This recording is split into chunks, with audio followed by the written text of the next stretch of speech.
So now I want to give an example of my story because I have been working with biomedical optics field. So optical imaging can be used for biomedical imaging. So this is an example. So when I was a graduate student, I had a chance to work with a startup company, which is looking for how to improve dermatology surgical technique. So let me explain you one thing. This poor figure shows that a patient suffering from the skin cancer. And to find this cancerous region and to resect it, you don't want to have a lot of safety margin on the face of the patient. So like upside, very important organ like brain or exposed part of our face, we want to minimize unnecessary cut. While cancer is so dangerous that you don't even want to leave any cancer cells behind after resection. So there is a dilemma. So showing you here with the skin, skin is composed of layers. The top outer part called epidermis, and inside is the dermis. And there is a visible lesion on skin, and dermatologists are suspecting there's a cancer here. So what they do is first, very thin layer of the skin is removed. And then that bottom part, which may contain tumor. So you flip it, you cut through, and then you examine it with a microscope to see if there is any remnant tumor in some part of this inside of part. So let's say he found one region here, still cancer remained, then he go back and take not the whole area, but only that part. So another thin layer is being removed. And then again, you flip it, you watch it microscopically to see if there's a still remaining cancer. So he found one and this part. So you remove another thin layer removed. And then until you repeat this until you don't see any cancer remaining. So this way, we're trying to minimize the resection of the skin, but make sure the cancer is being removed. So this is what's happening in the dermatology skin cancer clinic, and let's take a look what the procedure looks like.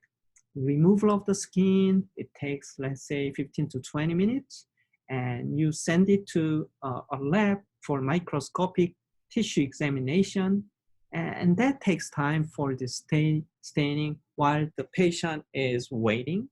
And then you found like another layers of tumor, remnant tumor, then you have to go back to this, repeat and repeat, and that takes a long time. And all cancers only removed, then the dermatologist will reconstruct the part of the skin, and this surgery is finished. So this is called Mohs surgery.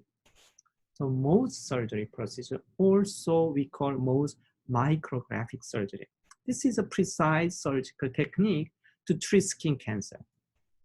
During the surgery, thin layers of cancer-containing skins are progressively removed and examined until only cancer-free tissue remains.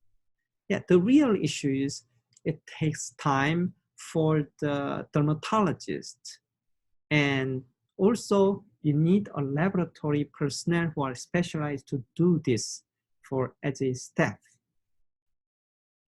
So what I have been asked to do is develop an optical imaging technique which may remove this external staining, which takes a long time for H&E called hemotoxylin and eosin stain, by just pure optical technique. So here comes a very rough draft of this idea. And I was working for a startup company who is working on this process. So this is called fluorescence polarization imaging device to improve Mohs surgery procedure. The idea is actually pretty simple. So this was licensed from Massachusetts General Hospital, a faculty there, and the company bought the license and tried to build it. So this is a simple diagram. The CCD camera watches the sample when the Mohs surgeon took out the tissue and upside down and put it here. What I want to do is illuminate the laser on top of the sample, but we know that the light electromagnetic wave has a polarization. So we control the polarization as an in-plane polarization and just orthogonal to the plane polarization to take two images, and we subtract and normalize them to see if that gives a new contrast for this tumor tissue compared to the neighboring normal tissue. So this is a schematic of how it looks like. So I was having a fun making this because I was allowed to order a lot of money to find out what are the best optimal camera for this. And this is simple system, and this analyzer contains a linear polarizer, which requires to have a very good polarization. And there's an illuminator which shines the sample. And with this, I did take some of the images, for example, basal cell carcinoma as an example over here. And to create this, this is another example of squamous cell carcinoma. By the way, basal cell carcinoma is the most popular common type of skin cancer, and another is a squamous cell carcinoma. So I took a P polarization image of the reflected one and S polarization image, and by subtracting this and normalizing them, I can create higher contrast fluorescent polarization image, either gray or color. So I had a chance to present this one in front of a number of dermatologists in Boston Medical Center. And one of the doctors told me that he was very happy to watch this. And he, in fact, to build this, the tool, it doesn't cost too much money. It's because it's relatively simple and easy geometry. However, he was telling me that, oh, if, it shows some interesting results. And if you turn out to be working very well, I'm willing to pay $100,000 for this machine. And I was so stuck by this. Hey, this doesn't cost that much money to create this. And he has an entrepreneurship mind himself, and he's explaining me that to run this Mohs surgery, you not only need a separate laboratory to do this staining and examination, then you have to hire a staff member for doing this.